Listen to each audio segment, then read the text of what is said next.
Hello, friends, and welcome to Pajama Prayers. It's so good to have you with us this evening. Thank you for joining us. We have a great show planned. We have a good story that was written by Max Lucado, and we also have a brand new Hidden Pictures puzzle. So if you're ready to get started, get your focus on, and let's play. Do you want to comb through a racer puzzle to look for hidden objects? You can see that the picture is too wide to fit on the screen, so it'll move slowly across the screen. That way, you can see the whole thing and find all of the hidden objects. It's a busy day at Lion's Barbershop.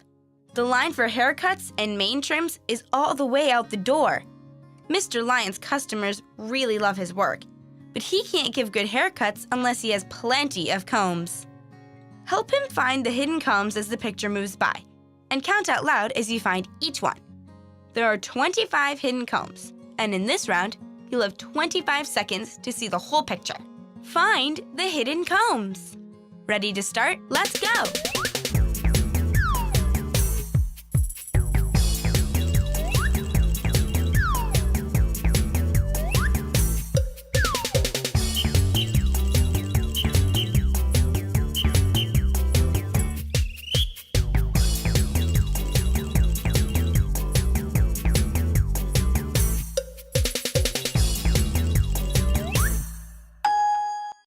How many combs did you find? If you found 10 or more, you made the cut.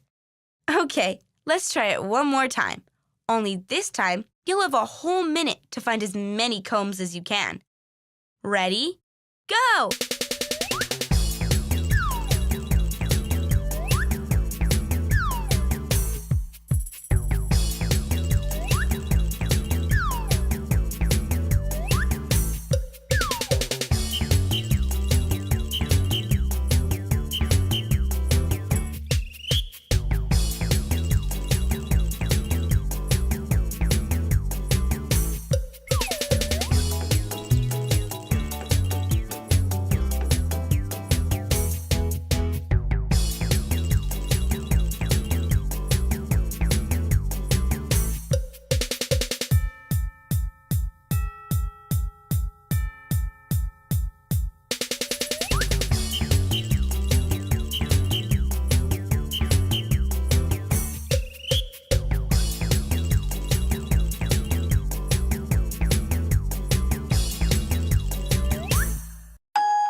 How did you do that time? I'll bet you found a lot more. If you found 15, you did great. And if you found 20 or more, you've combed to the right place. Okay, let's go through the whole picture and see where all 25 of the combs were hidden.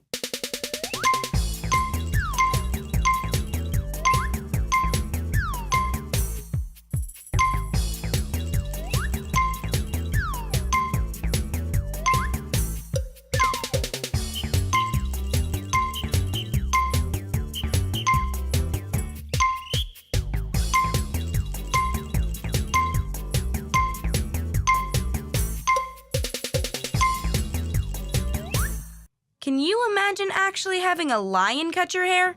If he did a great job, he would definitely be your main man. Have you ever seen so many combs in all your life? I'm sure you've been to get a haircut before, but I bet you've never seen that many combs where you get your hair cut. I hope you had fun playing Hidden Pictures with us tonight. We're going to move on now to our story. Our story tonight was written by Max Lucado, and the title of the story is If Only I Had a Green Nose. I wonder what the story's about. Let's watch and see. Are you ready? If I Only Had a Green Nose by Max Lucado. Lucia and Punchinello looked out the window of Eli's workshop. Like other Weemics, they were wooden people. But unlike the other Weemics, they weren't standing in line in the village below. Look at all of them. Punchinello exclaimed. I don't understand it, Lucia wondered. Why would anyone want to paint his nose green? Because everyone else is, Eli responded, without looking up from his workbench. Punchinello didn't understand. What do you mean? Everyone wants to look like everyone else. Sometimes it's square hats, sometimes it's tall shoes. Why, last year, the big thing was yellow ears, and now it's green noses. Everyone wants a green nose.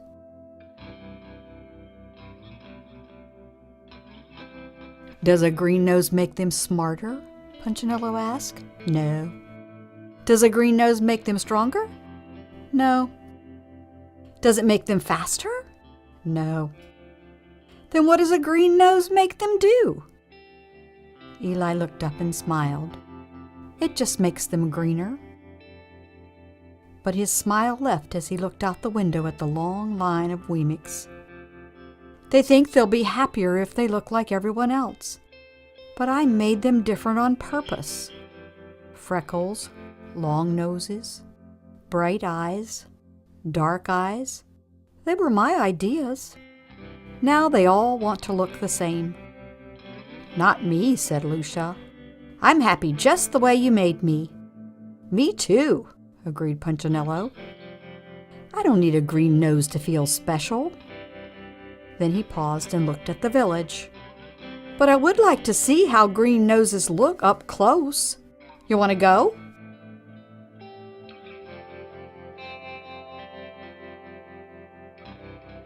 Eli smiled as the two stood to leave. Just remember, I made you different on purpose, he told them. From street level, the line looked even longer and the noses even greener. Lucia and Punchinello worked their way to the front of the crowd and watched as one Wemick after another stepped into the nose-coloring store and came out painted.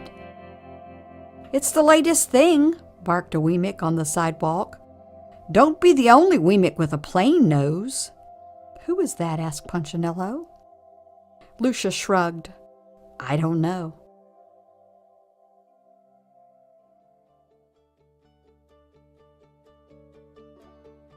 Does he run the nose painting store? Asked Punchinello. Oh, more than that, the Wemick explained. Painted noses were his idea. So were the square hats, and the tall shoes, and the yellow ears. New things are his thing. He decides what is with it. Isn't he just the best?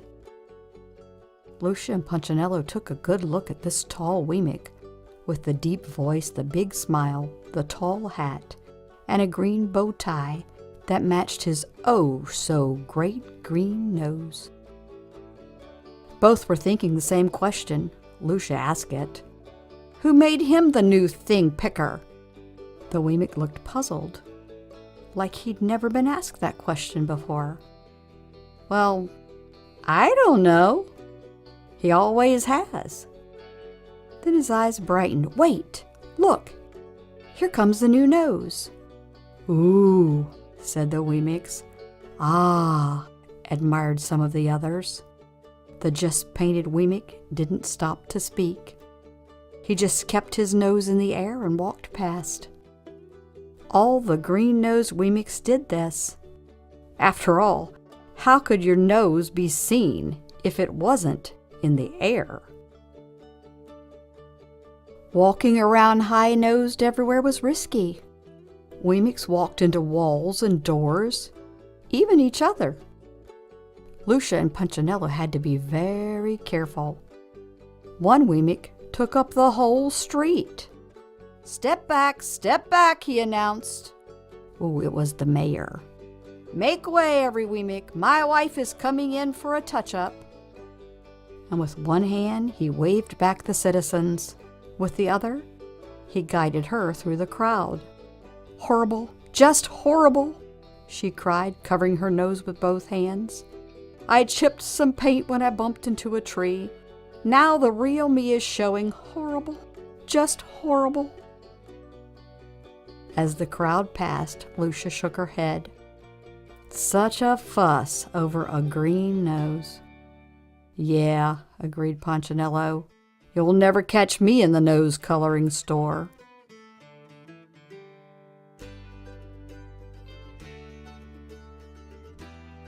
Aw, Punch, I was hoping you'd go.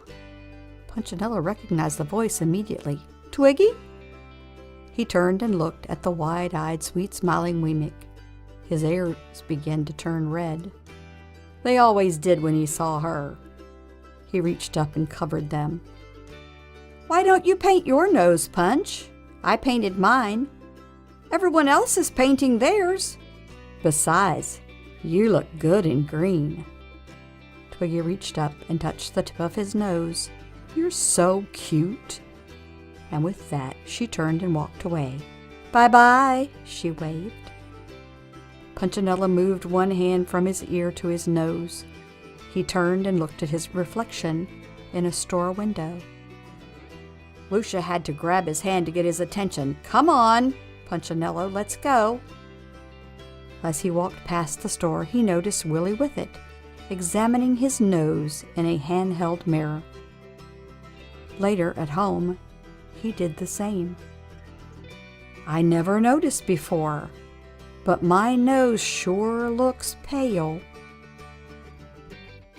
The next morning, Punchinello walked down the street with his friends Splint and Woody. Are you really thinking about it? Woody asked. Sort of, Punchinello answered. They say the paint stings your nose, Woody volunteered. And it stinks, Splint added. Well, the brush could get in your eyes, Woody continued. And it only comes off with sandpaper, Splint nodded. Shh. Punchinello put a finger to his lips and pointed at a large crowd of green-nosed Weemicks standing in the square. Something's going on. The mayor was standing on a platform, his wife, with her nose freshly painted, and Willie Whiffet were on either side of him. Welcome, welcome, one and all, to the first meeting of the Nosy Weemicks Club, he announced. Your glistening green sets you apart as a Whiffet Weemick. As if on cue, Weemicks began stroking their noses. You are classy, you are keen, you are awesome, you are green. Proud of his poetry, the mayor smiled, and the Weemicks applauded. We owe it all to Willie Whiffet, he shouted over the noise, the pioneer of the painted snout. Everyone applauded even louder. People love me because of you, one shouted. I have more friends, cried another. With a green nose? I'm a better Weemick, exclaimed a third. The mayor hung a medal around the neck of Willie Whiffet. You have changed the face of Weemickville. We salute your brilliance. Without you, we'd all look alike. And without you, we'd all look like... The mayor paused, looking for the right word. Then he saw Punchinello and his friends, and pointing in their direction, he declared with a scornful laugh, like them.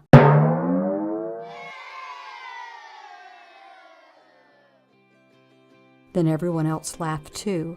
Punchinello and his two friends lowered their heads and covered their noses. Let's hear it for Willie Whiffet, shouted the mayor. The Weemick who discovered the cure for the common nose.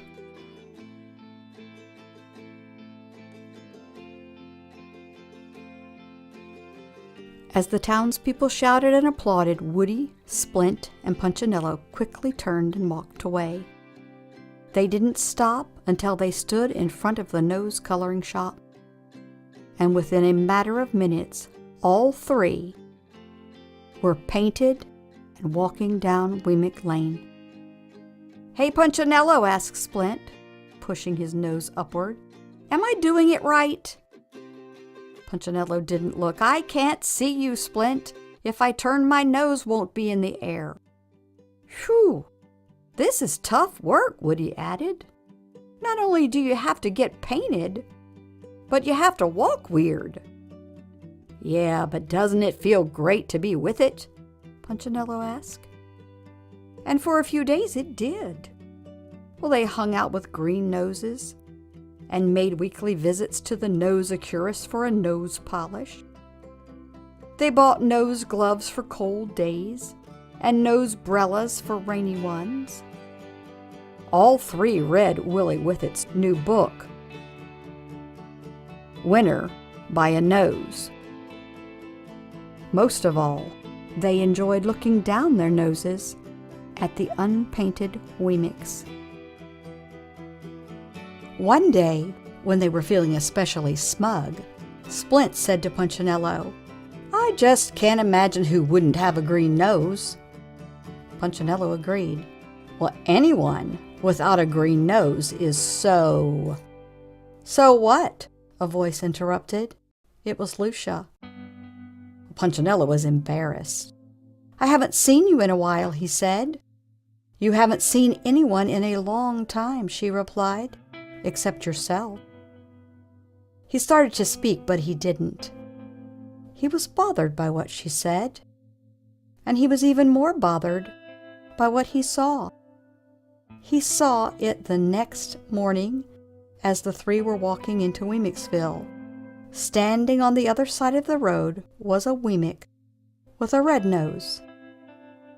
"He needs to get with it," they said to each other. But then they saw another Wemix, also with a red nose. Then a third and a fourth.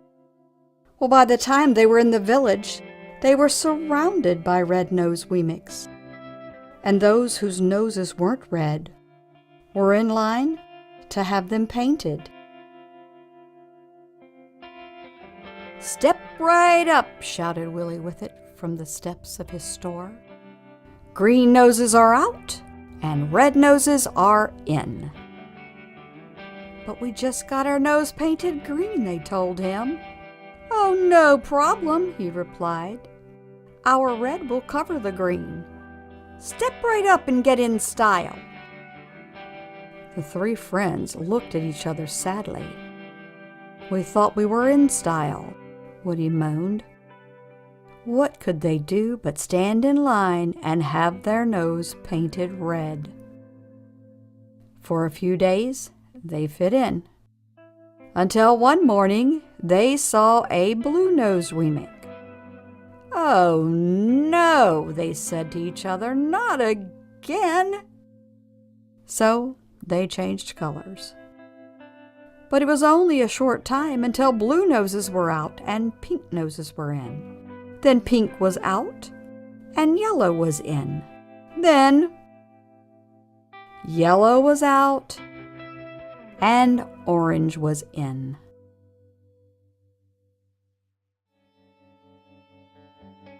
Well, soon Punchinello and his buddies had so many layers of paint on their noses that they couldn't remember what they really looked like.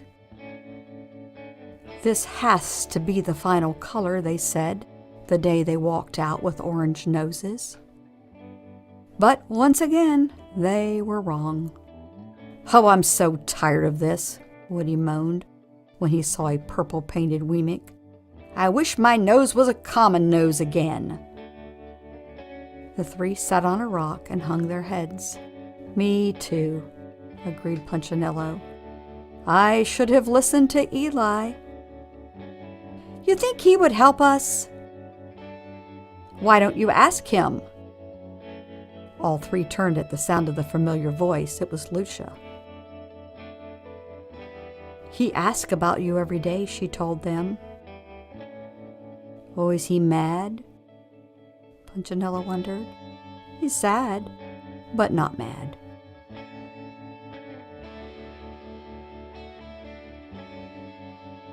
Punchinello looked up toward Eli's house on the hill. "He told me to tell you to come." Lucia spoke again.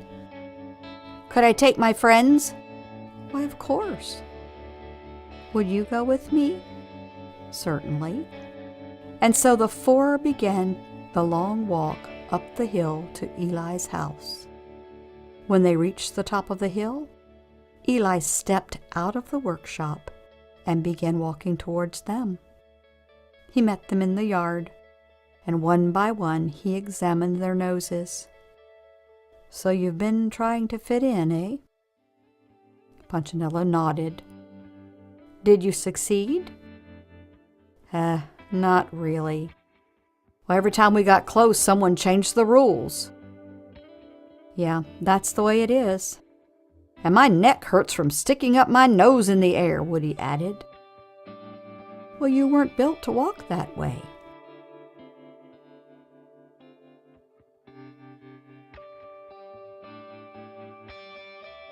"We just want to be ourselves again," Splint said. "Well, I'm glad to hear that. Can we?" they asked. "Well, of course you can," Eli replied. "I'll always help you be who I made you to be." Then he reached in his pocket and pulled out a piece of sandpaper. "But it is going to take some time." And so Punchinello and his friends followed their maker into the workshop, where he spent the rest of the day removing the paint. It hurt to be sanded, but it was worth it to be normal again. The end.